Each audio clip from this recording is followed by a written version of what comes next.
సింపుల్గా టేస్టీగా కాకరకాయ కారం చాలా రోజులు నిల్వ ఉండేలాగా ఎలా ప్రిపేర్ చేయాలో చూద్దాం.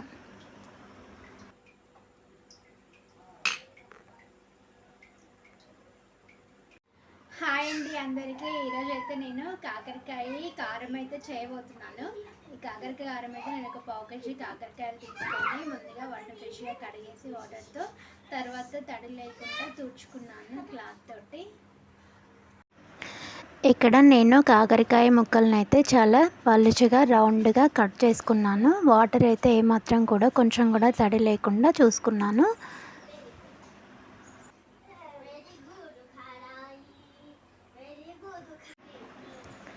స్టవ్ మీద బాండీ పెట్టి బాండీ హీట్ ఎక్కిందా లేదా చూసుకున్న తర్వాత డీప్ ఫ్రైకి సరిపడా ఆయిల్ అయితే వేసాను. ఆయిల్ బాగా హీట్ ఎక్కిన తర్వాత అందులో కాకరకాయ ముక్కలను అయితే వేసి బ్రౌన్ కలర్లో వచ్చేంత వరకు డీప్ ఫ్రై చేసుకోవాలి.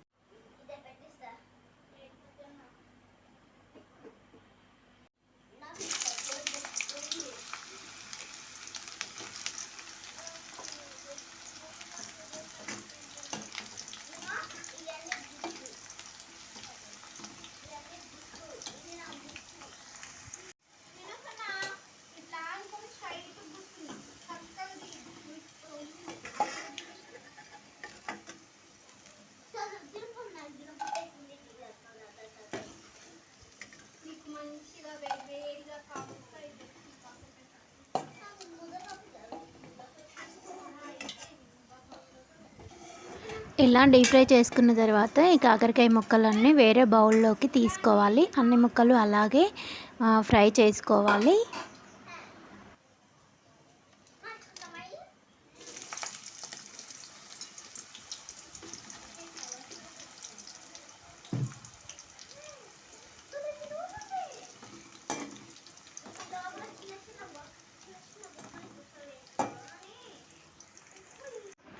చూడండి, కాకరకాయ ముక్కలన్నీ చాలా మంచిగా ఫ్రై అయిపోయాయి, గోల్డెన్ కలర్లో వచ్చేసాయి. కాకరకాయ ముక్కలన్నీ ఫ్రై చేసిన కడాయిలోనే ఆయిల్ అయితే మిగిలిపోయింది. అదే ఆయిల్లో మనం పోపుకు సరిపడినంత ఆయిల్ యాడ్ చేసుకొని ఆయిల్ హీట్ ఎక్కిన తర్వాత అందులోకి పోపు దినుసులు జీలకర్ర, ఆవాలు, ఎండుమిర్చి, 10-15 వెల్లుల్లి రెబ్బలు కచ్చాపచ్చాగా దంచుకోవాలి. అలాగే పసుపు, కారము, ఉప్పు, ధనియా పౌడరు వేసుకొని బాగా పోపు అనేది బాగా గోల్డెన్ కలర్ వచ్చేంత వరకు వేయించుకోవాలి. కారం అయితే ఈ పోపు చల్లారిన తర్వాత గోరువెచ్చగా ఉన్నప్పుడు వేసి కలుపుకోవాలి.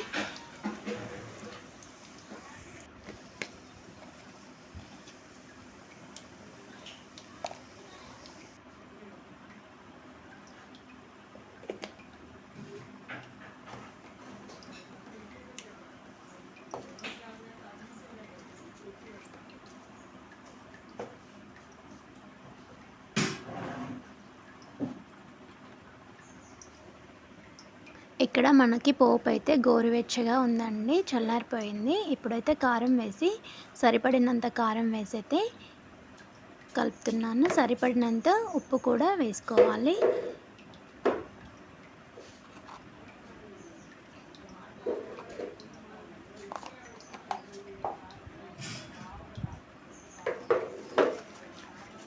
బాగా కలపాలి.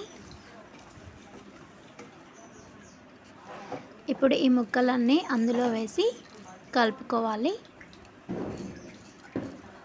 ఇప్పుడు మనకు చాలా టేస్టీగా ఉన్నటువంటి కాకరకాయ కారం అయితే రెడీ అయిపోయింది.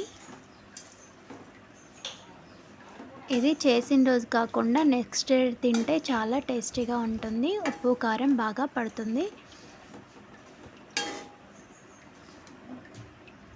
ఓకే అండి, ఈ వీడియో మీకు నచ్చినట్లయితే లైక్ చేయండి, సబ్స్క్రైబ్ చేసుకోండి. Thank you for watching.